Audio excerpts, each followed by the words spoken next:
Hello ladies and gentlemen, Dave Dobbs here. It's the 31st of January 2023. So we're at 11 days after the 20th of January, and you know, ironically this came in on the 7th of January. And amazing shot, Turkey report. And just shocking shot. He posted another shot after that. Actually, we're going to come back to that shot. Actually, that was back in. We're going to talk about this on the 7th of December 2018. Whatever eclipsed the sun then, it wasn't the moon apparently. That was another shot by Turkey report. Very similar. And look at the. Well, let's come back to this one. I think we get a better, clearer idea of same thing. But you can see the sun is coming down here, so this is very close to the this is you're seeing. You're getting a real idea of its position. It's clearly seen from Alaska, so it's obviously in the northern hemisphere.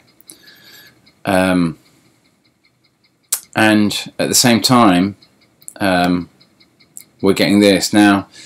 This is, if I go back to the model. Remember that Dill Martin shot in January 2017? It was the same time we had this big object as well, and so we've got a lot of confusion here really as to which object is which and where they stand. But talking more about this big, it seems very red here, and I'm of a mind that it seems very red here because it's very close to the twin tails, and we get all there's a lot of red iron oxide up in space because of this because of this object. Also Turkey report. So Turkey report really has been on the money right through this. Notice that appeared on the 19th of January. I was saying look out for it on the 20th. We're expecting it, and we're very confused. They're still very confused as to whether it's, let's come back to the model, whether it's this object here that I'm calling Hydra, or whether it's one of the twins which are going up here. Probably better to come back to this model. Let's just put that over there out of the way.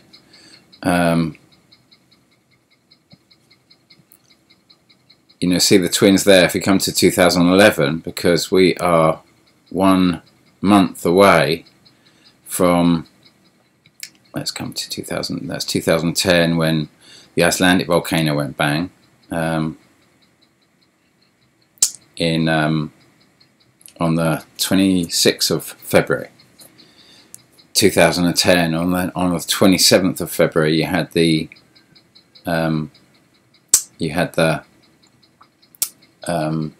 big 8.8 in Chile. Now notice that here I've got them coming under and coming up through. Well, that's what they're doing now. That's what they're doing now. In reality, what had obviously happened what had happened in 2010 and then 2011, March the 11th, 2011, when Fukushima went bang, round about there.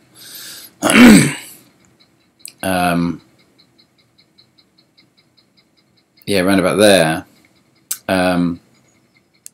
It had come from the north to the south, but now it's coming from the south to the north. These objects are coming from the south to the north. The big object is coming clearly from the north to the south, and the reason they all occupy different ecliptics is because they've been either coming up as the Pluto system, which they're orbiting, what I call the Pluto system. They were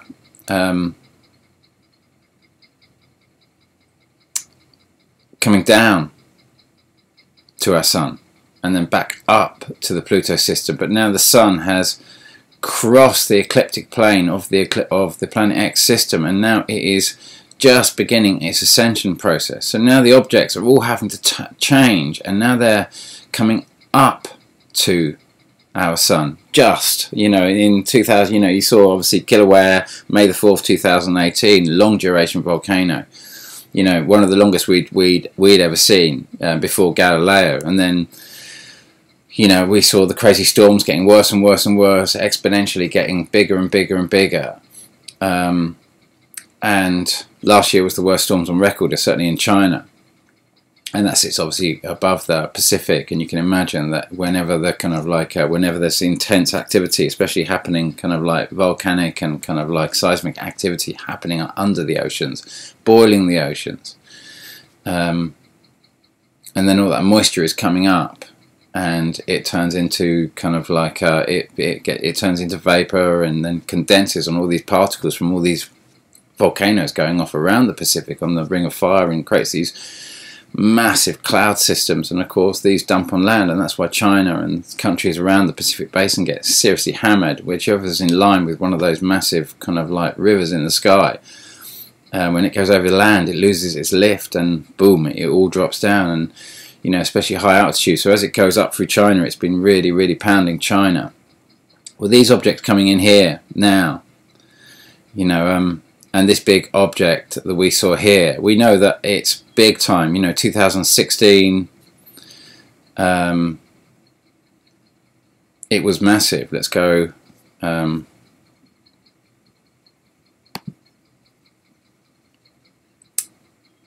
Let's look at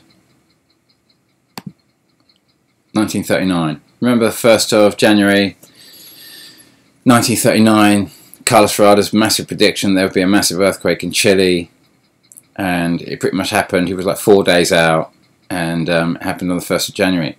Now if we follow that date down, we can just see when the big timings of that, you remember, I mean that's 20th of January 2005, but obviously we saw it on the full moon or the new moon, whichever one it was, on December the 26th, 2004, but it was very close to that time.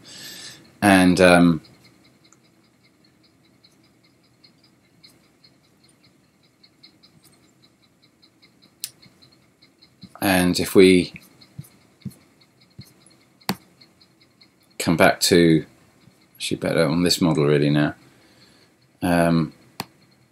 see that one? Where were we on that one? We just had a look at it, didn't we?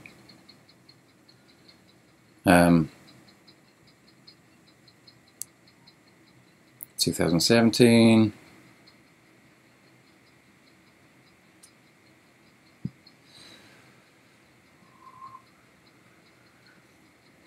Yeah, that object there is, we're seeing that in the northern hemisphere now. And when we think about that shot on November, when did he post that? He posted that on the 24th of November, 2022, last year, and you can see it's much smaller than the sun. That is that.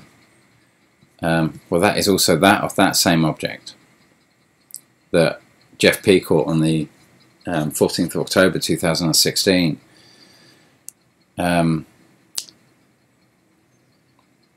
It's like its next point of crossing won't be till, certainly in the December-January position, massive, won't be till 2027. And of course, this whole system is now moving. You know, our sun is moving through the whole ecliptic. So we've done all those type of flybys in terms of our proximity. This is, you know, our closest proximity, but to this basically was in our biggest proximity in the December-January time was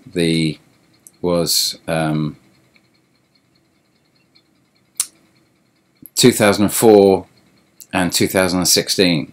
They were the back. Do you remember on the 22nd of November 2016? It was the massive earthquake in New Zealand, and we saw the whole plate rise up a good couple of meters, and our experience, our closest experience for this, for that object, is going to be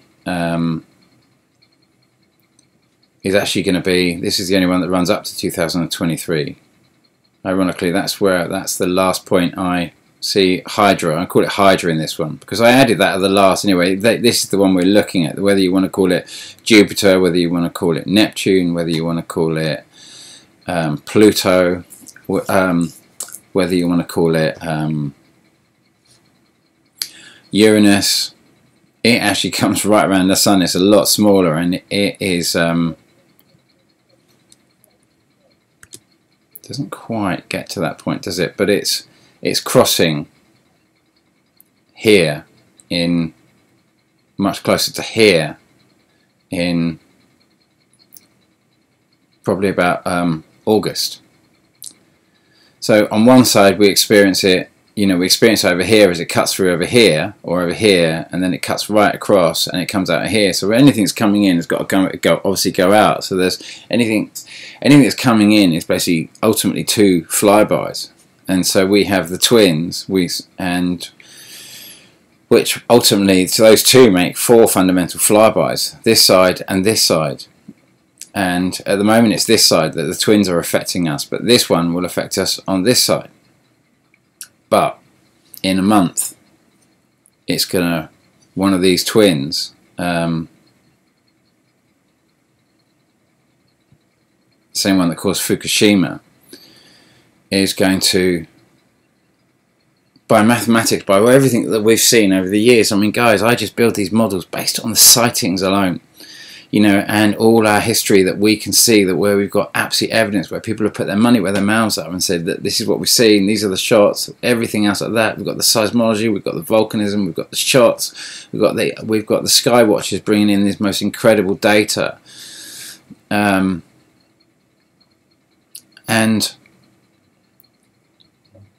we think of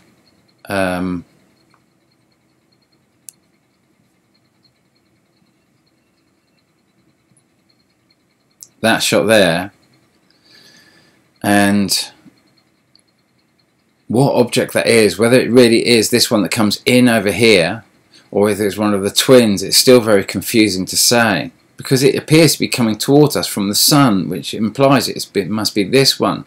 But my reality, my conclusion now is that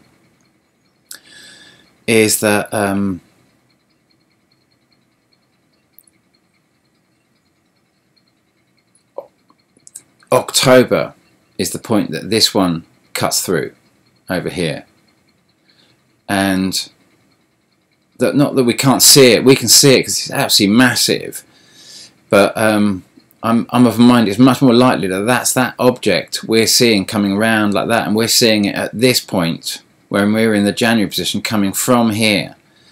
And I still don't know. I truly don't know. We're just trying to make sense of it overall. It could ultimately still be one of the twins as well. I'm still utterly confused as to which one it is. What causes the 20th of January flyby that we can absolutely guarantee that we're going to see that.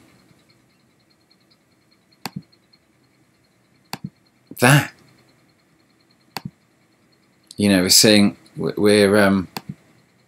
It's, in my opinion, it's going to be, whatever debris is going to come in with this. Remember the big asteroid that came in and blew up over Russia, which was on around about the 15th of February, 15th of February, 2013.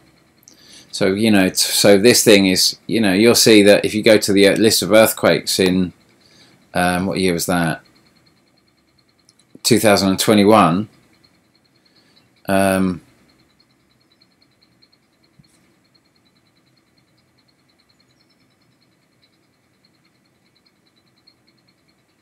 7.2 big, and what else was big? Is there a February there?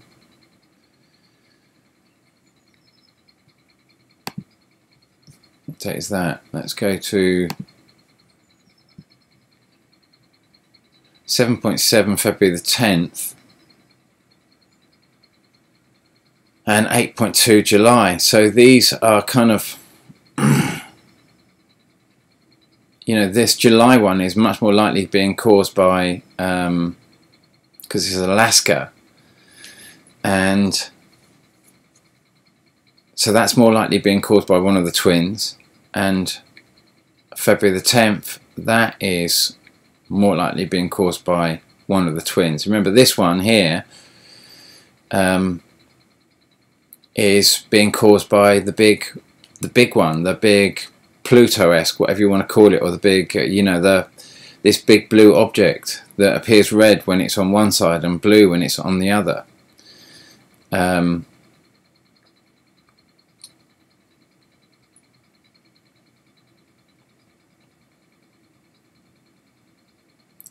Yeah, it's very I mean, it's pretty obvious to me to see how this works now. Now I've been doing it for so long, I can just, like, we know that in about 5 weeks from now we're going to see massive seismic activity in the southern part of the globe, in Australia, in New Zealand, and you know, we when we look back at,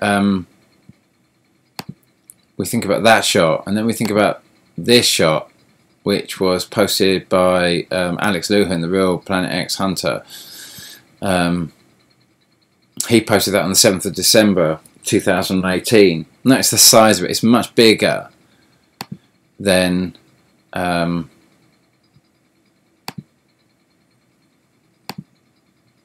what happened to that?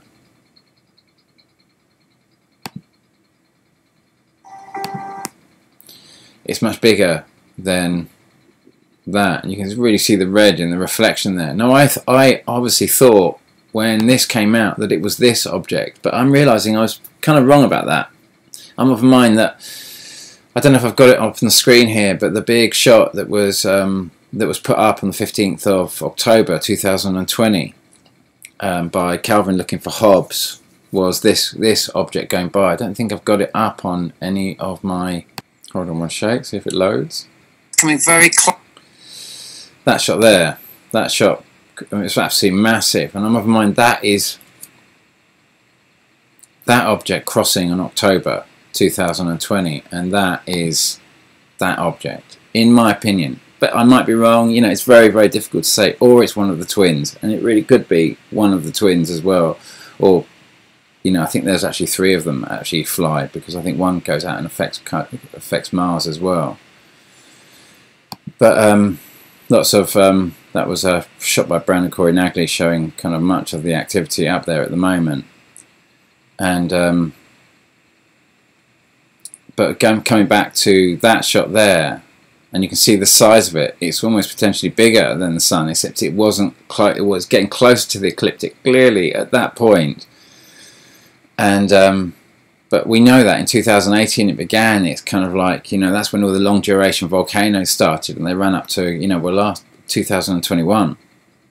You know, we saw La Palma and we saw the Icelandic volcano going off the longest duration. You know, it started with kind of like the Icelandic volcano, and we were like, oh my god, it's broken all records apart from Galileo's, and immediately it stops. La Palma starts up and breaks all the records of any volcano we've known going for that type of long duration. Broke all the records. You know, I don't know how we can sweep this under the carpet. The problem is that volcanoes interfere with that whole carbon zero story, because they pump out so much carbon dioxide, and they make our silly stories, which are all built on profiteering. And, you know, we need to build the nuclear power stations because we need the depleted uranium for our weapons so we can have World War III, right? Literally. Because, you know, we can have all these state-of-the-art rockets, but they need a payload that can destroy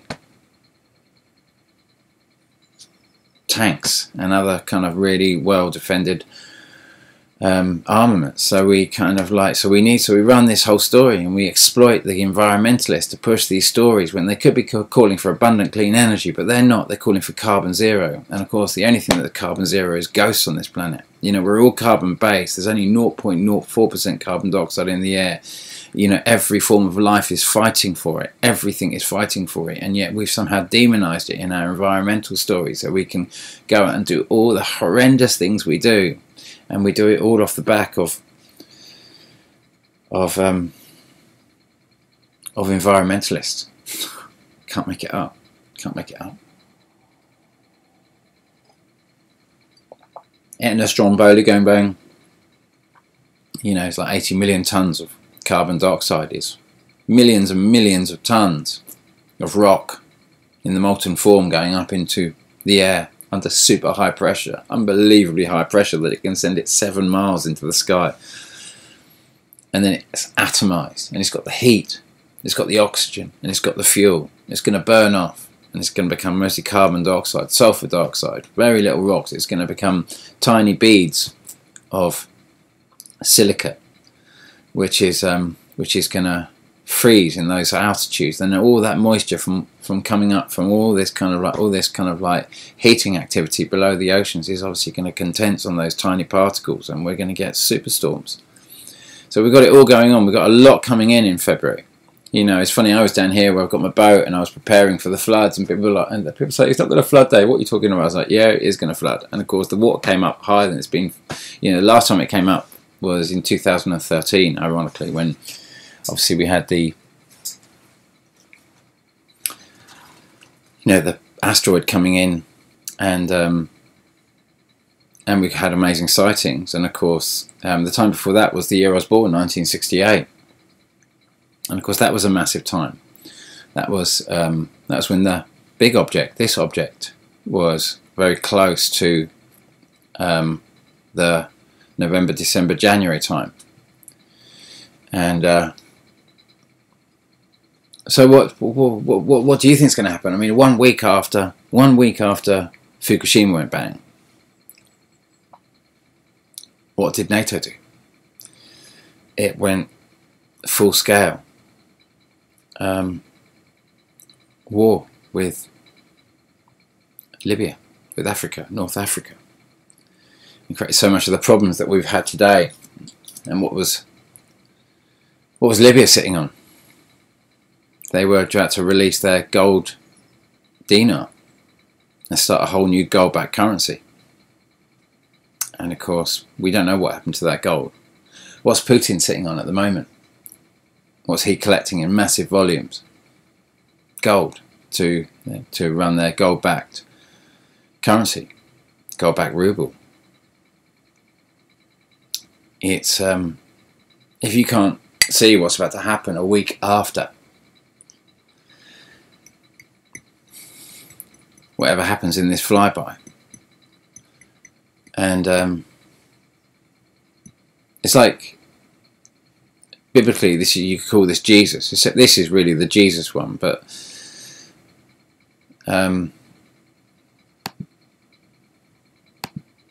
this is the real fist of. This is the brake mechanism that was incorporated into this world when this whole system was created. This was the control mechanism to, just in case the milk went sour. And the milk's going sour, guys. The milk is rapidly going sour. And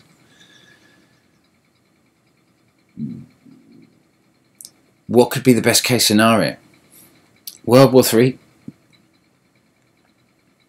Or this thing flying so close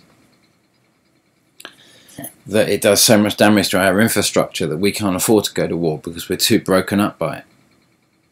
Which would be a better situation?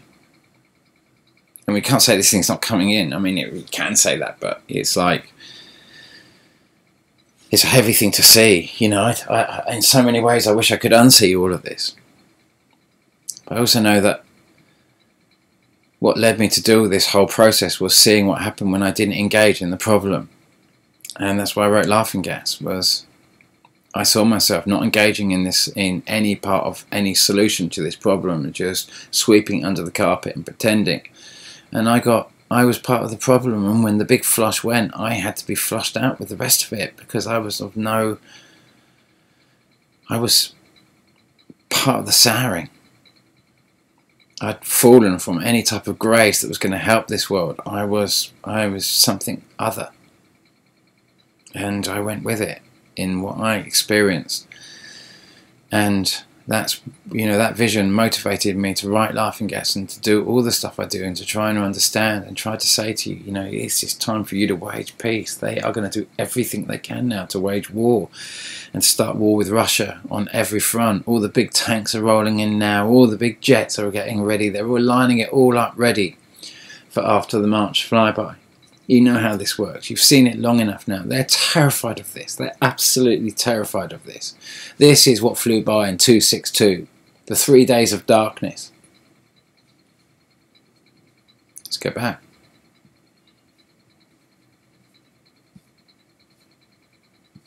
Let's go back to the arrival of Pluto. 1859, the Carrington event, the biggest, where every electrical plant's melted, people got electrocuted all over. Let's go back to what would have been Pluto would have been 1846 there as well, and then Uranus, and then Isaac Newton, and then Galileo, and then we're getting further and further away from it, and then we're really distant from it, and round about here we'd be started hitting sightings of this new star, just like in Jesus' time. And then we come back to, we repeat, that would have been equivalent to Galileo's time, and that would have been probably equivalent to kind of Isaac Newton's time, and then we come round back again, and let's go to 262. You know, that's when 3 days of darkness occurred. That would have been the big object in August, flying by, the biggest of them, the big blue object in August, flying by, blocking out the sun. The only one that could block out the sun like that, at that point, eclipse it. Well, it could eclipse it from the other way as well. Obviously, it did on the 24th of November last year. So we could get an eclipse outside, and we did. But in terms of total blackout, it would have much more likely happened in the August 262, and or equivalent to August now in 262, and it was earthquakes, volcanoes. You know, it's earthquakes across Africa, Asia, and Europe. It was the downfall of the Roman Empire. Everything broke up, and then the famines and the plagues came in, and then we just say the Goths sacked Rome. You know, but obviously the Europeans just wanted to take back everything that Rome had robbed from them over the last 1,000 years, for 1,000 years of decimation of any people, to take everything, to turn everyone into slaves for their whatever needs. So it was 1,000 years of slavery. And suddenly that ended with a massive seismic astronomical event. And just as Jesus had supposedly prophesied, you know, 262 years, well, minus whatever, how many years he was lived, 230 years before or something. And the Romans have found that quite funny, and then suddenly this thing came in, and this has been the orbital mechanics of this. They're terrified of this. So when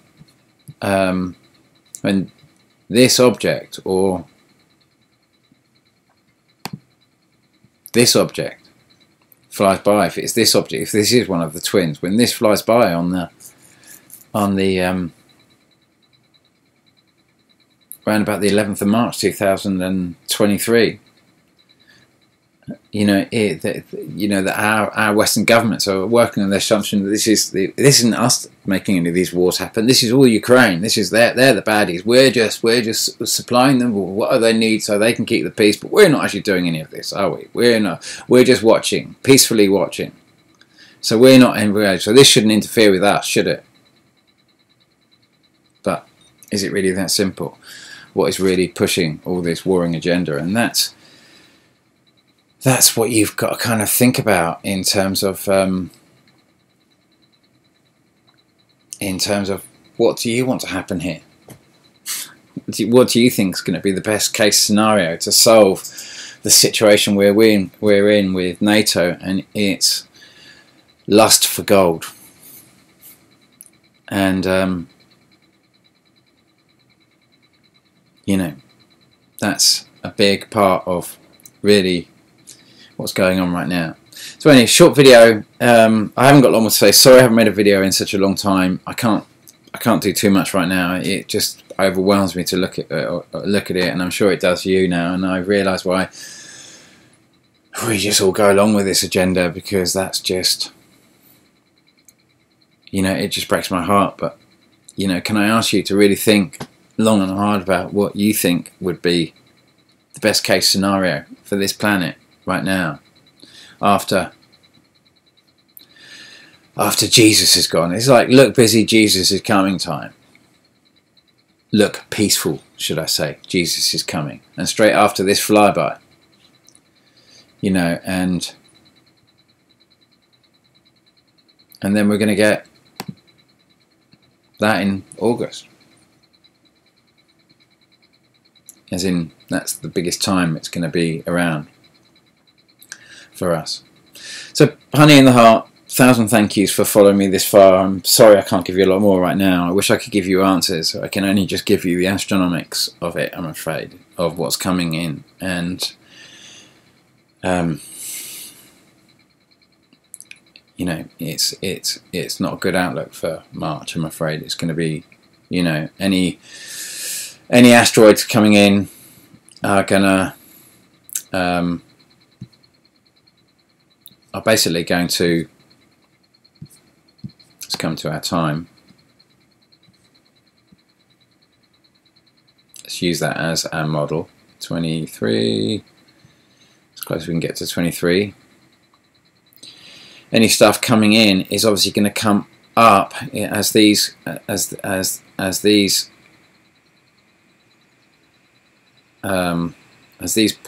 pass.